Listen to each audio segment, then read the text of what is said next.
Have you ever looked at a teenager and thought, why did you just do that? Better still, can you remember being asked that question when you were a teenager and the only response you had was, I don't know, I didn't think about it. Hey everyone, and welcome back to Jackson Talks. Today we're diving into a book that's a game changer for anyone who is, and also for those of us who have been a teenager, or more importantly, for anyone who lives with one.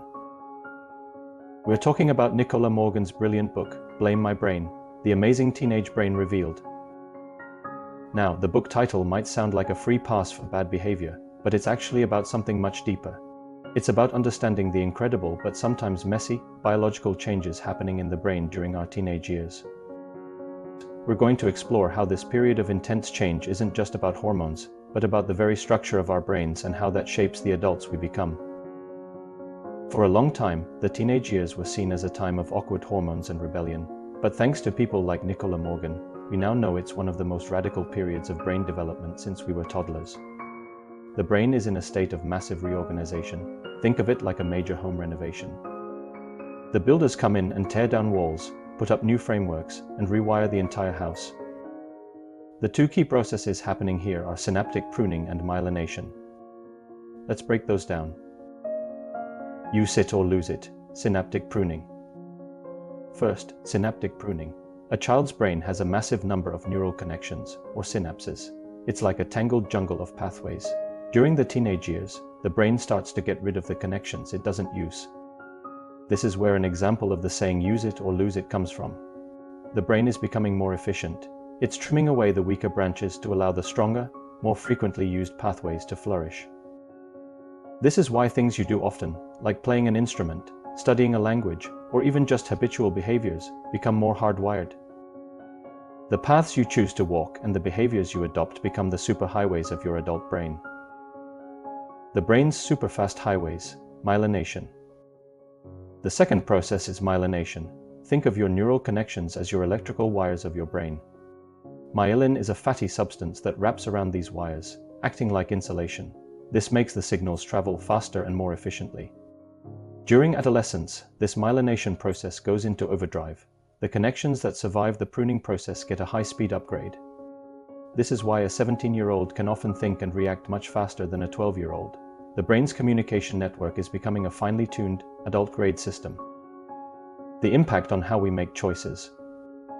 So what does all this renovation and rewiring mean for the choices we make as adults? The patterns and habits we lay down during this intense period of brain development have a lasting impact. If we spend our teenage years building connections around curiosity and learning, those pathways become strong and efficient. If we spend them on risk-taking and impulsivity, those are the pathways that get the myelin boost. This isn't to say our destiny is sealed at 18. The brain is incredibly plastic and can change throughout our lives.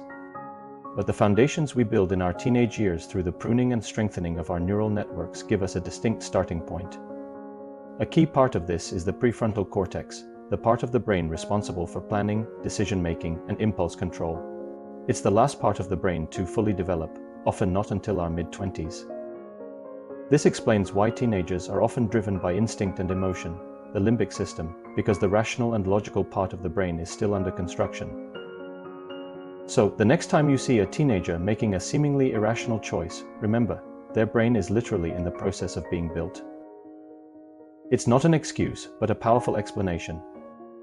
So let's get into the heart of why a teenager might make a choice that seems, to an adult, completely irrational. A decision to take a reckless dare, to skip a class, or to lash out emotionally over something minor. For the longest time, we just wrote this off as being a teenager. But Nicola Morgan's work, and the science behind it, gives us a far more compassionate and accurate explanation. The key lies in a powerful imbalance between two parts of the brain, the limbic system and the prefrontal cortex. Think of the limbic system as the brain's emotional engine room. It's responsible for gut feelings, pleasure, rewards, and primal instincts. During the teenage years, this part of the brain is firing on all cylinders. It's extremely active and incredibly influential, driving a strong desire for new experiences and social connection.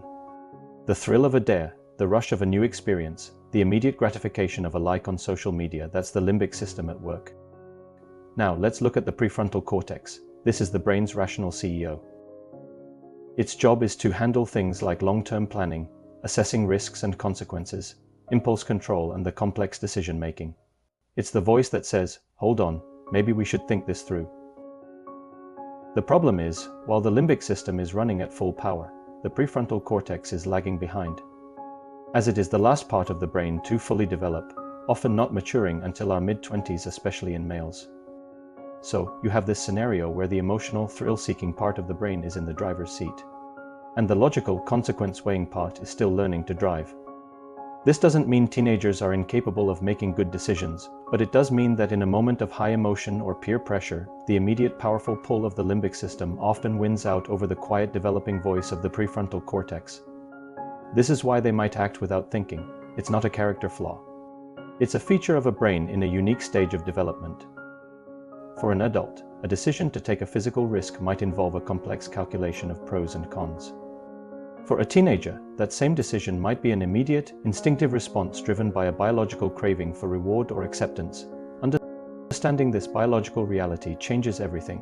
It reframes what we see as bad choices not as a sign of a flawed personality, but as a temporary state of brain development. This opens up the opportunity to guide and support them, rather than just to judge and criticize. Nicola Morgan's book encourages both teens and adults to understand this process. For teens, it's about recognizing that you have an opportunity to shape your own brain. Every time you practice a skill, learn something new, or choose a healthier habit, you're literally strengthening a neural pathway. For adults, it's about having empathy and providing guidance, knowing that the person you're talking to is having to navigate a period of profound biological change. By understanding this, it gives us a new way to look at personal growth. It shows us that our habits and choices aren't just about willpower. They're about the biological blueprint we've been laying down for years. The good news is, we can always choose to build new pathways, no matter our age, and that is an activity all of us should undertake. That's it for today's deep dive into Blame My Brain. If you have teenage children, or if you have to deal with them professionally, I would strongly recommend picking up this book. I will post a link to the book below.